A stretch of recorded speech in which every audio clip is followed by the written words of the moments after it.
Olá, querido professor, querida professora da nossa Escola Bíblica Dominical, especialmente da área 2 da Assembleia de Deus em Pedreiras. Eu quero cumprimentar você com a paz do Senhor e desde já desejar que você seja, domingo pela manhã, o melhor professor da sua EBD e sua turma tenha muita prosperidade e muito crescimento.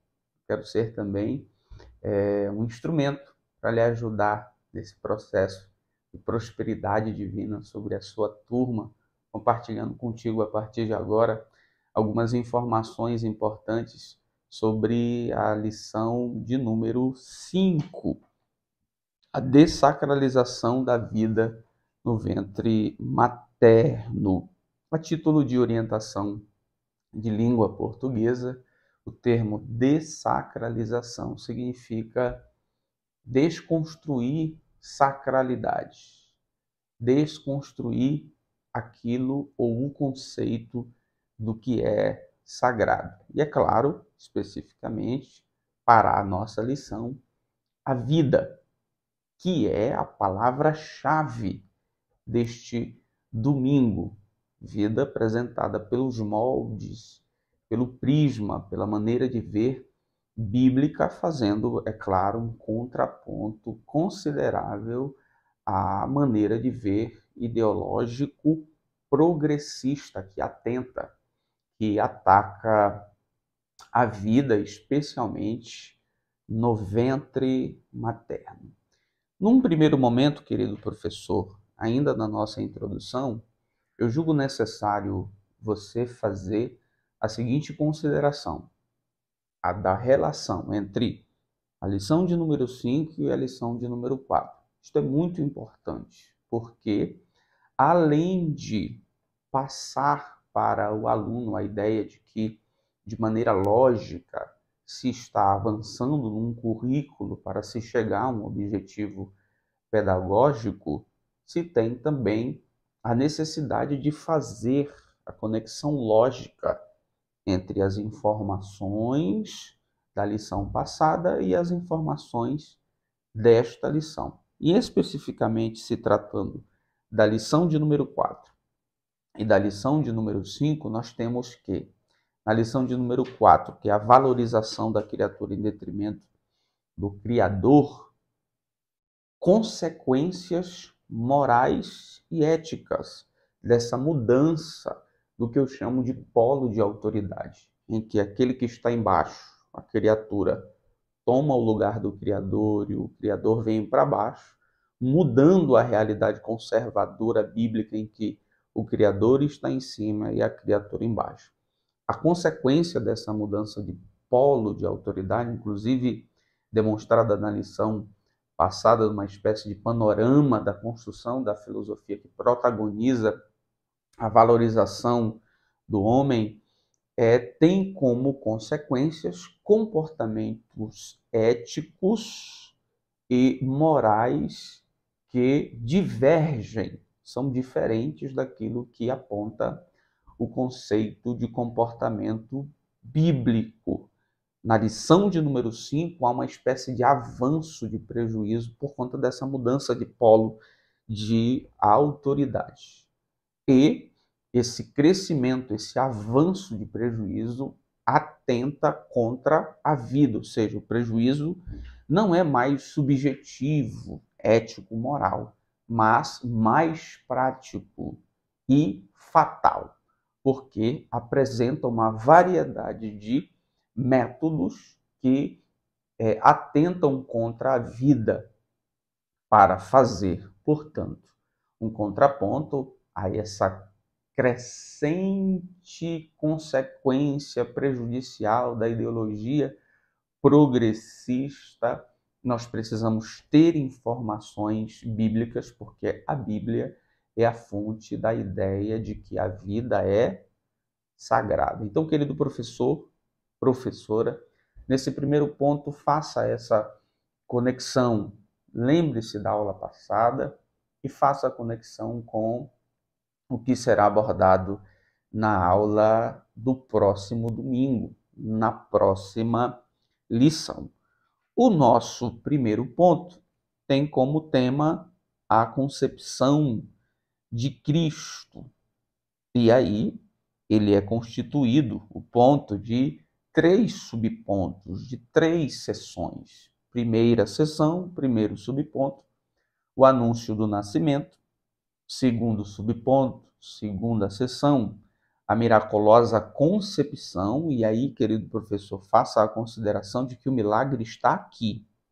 O milagre está na concepção virginal, não está no nascimento. O nascimento de Jesus não constitui um milagre. Ele não teve nenhuma diferença constitutiva dos outros nascimentos.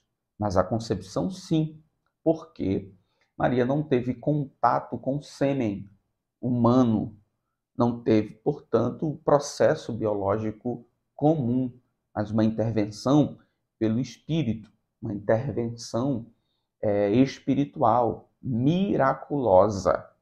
Cristo tornou-se um embrião por conta de um milagre. E eis aí a obra sobrenatural, o milagre de Deus, que é chamado tecnicamente de concepção virginal, o que é parte de verdades teológico-bíblicas que nós entendemos ser corretas. É a maneira oficial da igreja crer em Jesus Cristo.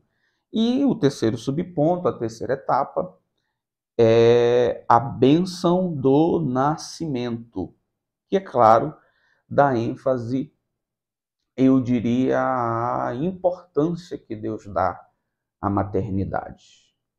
Já aqui, nesse primeiro ponto, a concepção de Cristo, que narra desde a promessa, passando pela concepção, pelo milagre da concepção virginal e chegando à bênção do nascimento, já se tem uma resposta à ideologia da cultura da morte que ataca ainda o embrião ou o feto na barriga da mulher.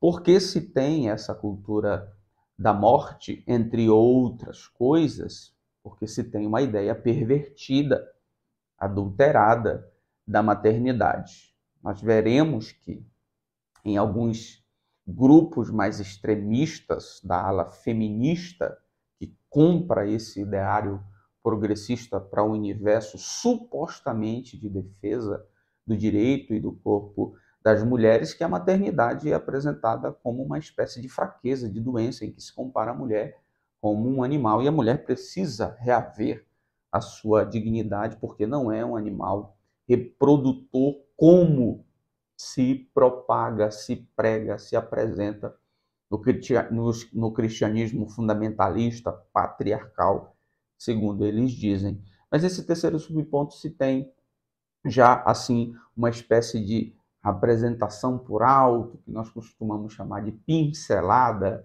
de que a maternidade não é um problema, não é uma doença, não diminui a mulher, e muito pelo contrário, não a assemelha apenas a uma animalesca reprodutora.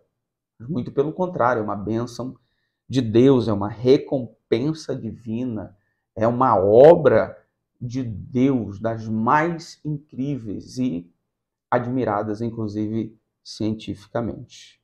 Então, esse primeiro ponto, com a narrativa da história de Jesus, demonstra a importância que Deus dá ao processo da concepção, da gestação e do nascimento. O maior milagre de todos, milagre da encarnação. Ele foi conduzido exatamente nesse contexto de gravidez, nesse contexto de preservação da vida, nesse universo da gestação, do nascimento. O maior milagre de Deus, a maior manifestação de Deus veio por esse canal. Então, os cristãos, só se tivessem, eu diria assim, essa história do nascimento de Jesus, já deveriam ser da ala, ser do grupo daqueles que defendem a vida em todos os seus estágios, desde a concepção. Então, meu querido professor, nós temos estas informações nesse primeiro ponto. O nosso segundo ponto aponta para a cultura da morte. E aí, professor, professora da melhor turma de EBD da sua igreja, da sua congregação, dê ênfase aqui ao fato de que não se tem algo circunstancial, acidental, exclusivo de algumas pessoas, a experiência, a vontade, o plano de se estabelecer uma espécie de projeto de morte. Mas há um projeto macro de contornos nacionais, internacionais, globais, com base jurídica, base política e investimento bilionário financeiro para levar adiante e estabelecer-se no mundo uma cultura de morte. Então, se nós falamos de cultura de morte, se fala de uma espécie de convenção, de acordo, de estabelecimento de atitudes e decisões comum a um grupo de pessoas. Então, perceba que é algo que está acima de uma circunstância, de um acidente, de uma atitude isolada ou exclusiva de um grupo ou de uma pessoa, mas muito pelo contrário. Nós temos um projeto de contornos globais, que se manifestam de várias maneiras ao redor do mundo e alcançam as mais variadas pessoas nos mais variados locais, eu diria assim, da sociedade. Então, faça essa ênfase, faça essa observação. Primeiro subponto, se tem exatamente o que eu já adianto, que é o projeto ideológico. Cultura da morte é um conjunto de ideias que visa modificar o conceito bíblico da vida. Entre suas pautas estão a legalização do aborto, a eutanásia, a apologia ao suicídio e o controle da natalidade. Perceba aí, eu diria, os tentáculos da manifestação da cultura da morte. Uma espécie de promoção de ideias que desvalorizam a vida e são vendidas como valorização do indivíduo, preservação do indivíduo. É o invólucro, é o embrulho do presente, que apresenta o propósito de defender a vida, mas na verdade dentro se tem um projeto de estabelecimento de cultura de matar. E um dos meios é o aborto, a eutanásia, a apologia ao suicídio e ao controle da natalidade. E eu gostaria de chamar a atenção para o aborto e para, especialmente, a apologia do suicídio, porque há uma espécie de romantização da dificuldade, por exemplo, emocional, psicológica, psiquiátrica que alguém pode ter. Nós estamos atravessando um momento em que parece ser bonito alguém dizer que sofre de ansiedade, sofre de transtorno de personalidade, sofre de uma série de problemas de ordem psicológica.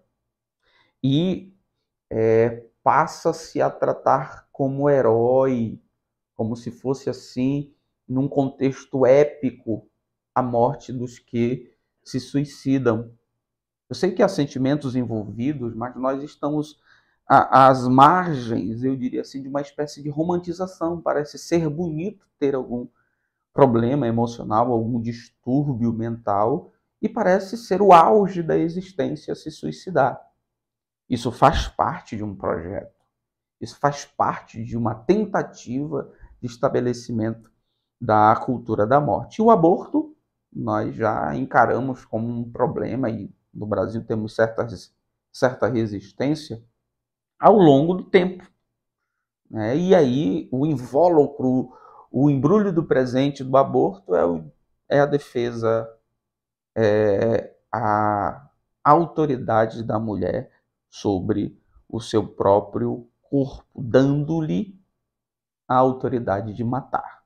Então, nós temos um estabelecimento, ou pelo menos uma tentativa de estabelecimento de cultura de morte. Nesse sentido, da promoção do aborto, mais uma vez faço a menção de que a maternidade, para que se valorize o aborto, é tida como algo que diminui a mulher socialmente, é vista por uma ala extremista do feminismo como uma doença, como algo que transforma a mulher uma espécie de animal reprodutor, assemelhada a uma vaca que se joga no curral para produzir bezerros e filhos.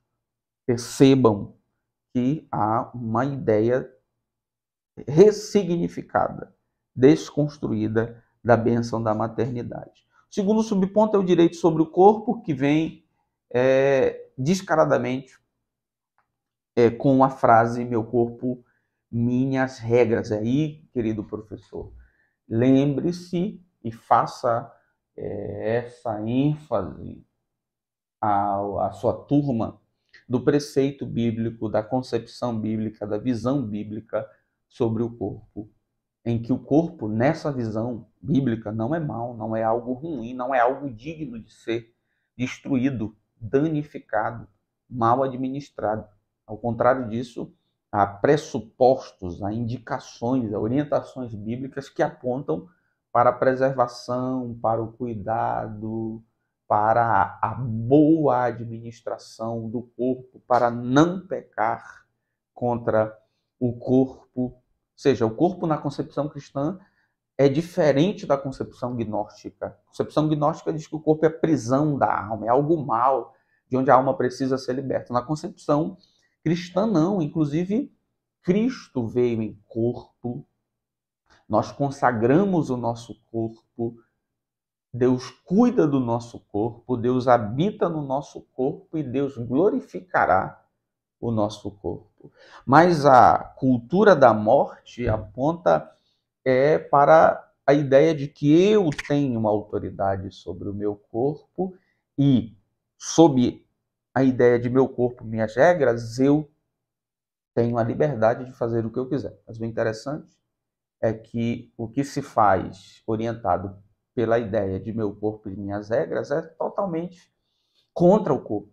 É uma deterioração moral, física, psicológica, é um mergulho nas drogas, é um mergulho nas práticas sexuais mais absurdas, é um mergulho no alcoolismo, é um mergulho na experiência de gêneros. Ou seja, tudo concorre para uma deteriorização moral e física do corpo. Do outro lado, nós temos as escrituras apontando para algo totalmente contrário. No terceiro ponto, na terceira seção desse segundo ponto, nós temos a prática do aborto. O aborto é a interrupção do nascimento por meio da morte do embrião ou do feto. É o ato de descontinuar a gestação do ser vivo. Perceba que há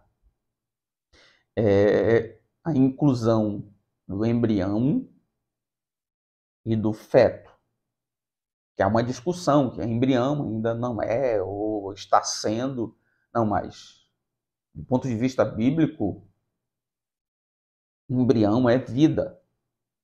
Nós veremos isso no último ponto. Então, se mata o embrião ou mata o feto, é assassinato. Quando no Decálogo se diz não matarás, a palavra original do não matarás é não assassinarás. É assassinato.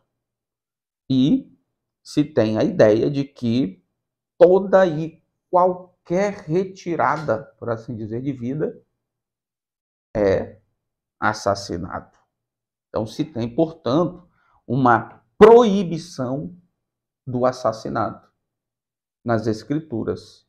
E também, em Êxodo 21, 22 e 23, já se aponta para a proibição do aborto. Então, nós temos já, desde o Antigo Testamento, uma base bíblica, jurídica, que se estabelece contra o aborto. Então, nessa segunda etapa, nesse segundo ponto, a cultura da morte, dê ênfase a algo que não é circunstancial, mas faz parte de um projeto. Dê ênfase ao princípio bíblico de preservação do corpo e a mentira do meu corpo às minhas regras, para fazer exatamente o contrário, que é prejudicar o corpo, e dê ênfase ao que a Bíblia, desde o Antigo Testamento, aponta contra o aborto na terceira seção, no terceiro subponto, a prática do aborto. Deus condena a mulher que pratica e condena qualquer tipo de assassinato, que é a explicação do termo não matarás.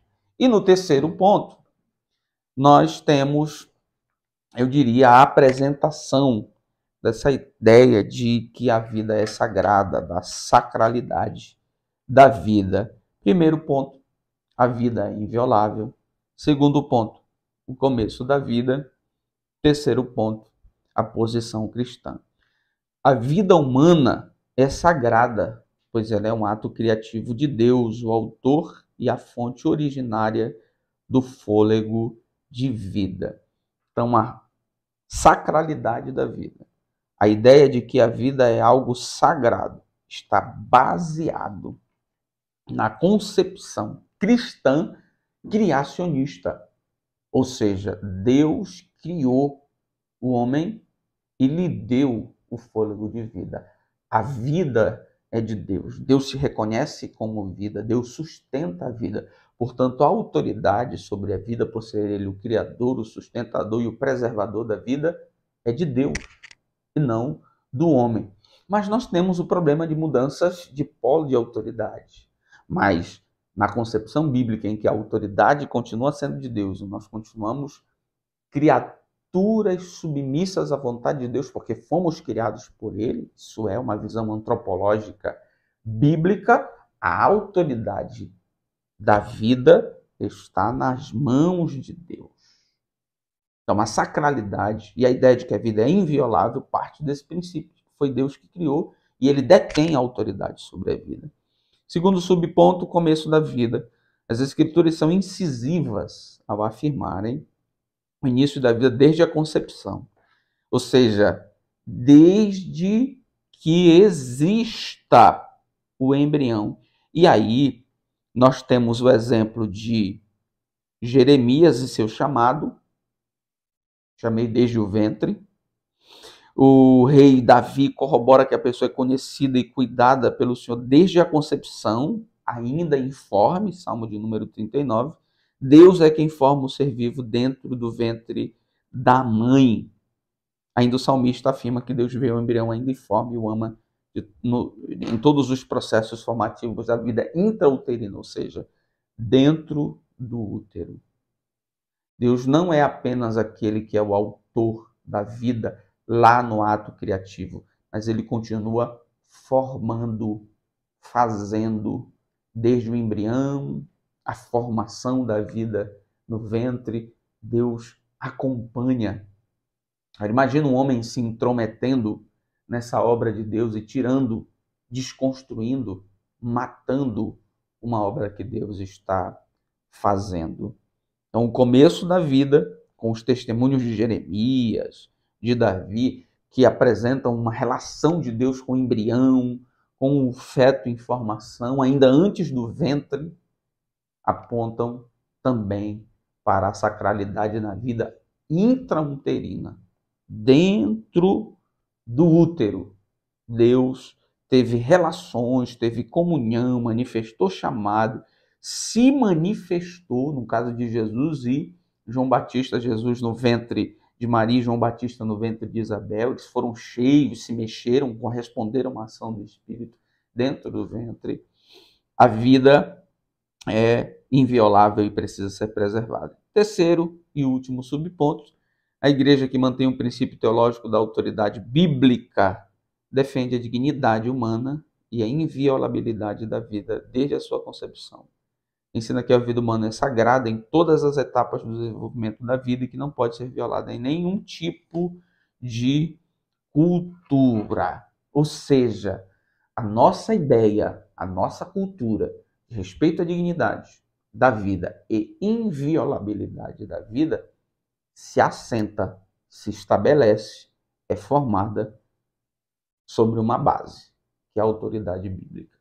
A autoridade bíblica que é solapada, desconstruída, afetada em um contexto ideológico progressista, em que o homem toma, por assim dizer, o lugar da autoridade de Deus. E esse processo de tomada de lugar de autoridade passa pela desconstrução da autoridade da Bíblia, que manifesta a autoridade de Deus, que está relacionada à autoridade de Deus. Então, meu querido professor, eu desejo muito que tenha podido lhe ajudar com algumas informações, com algumas propostas para essa lição de número 5, a dessacralização da vida. Que domingo de manhã você seja iluminado, usado por Deus, um canal de bênção de Deus para a sua congregação, especialmente para a sua turma. Convide, chame, valorize o seu aluno, saiba ouvi-lo e tudo vai correr bem para a glória de Deus. Deus te abençoe. Até domingo de manhã.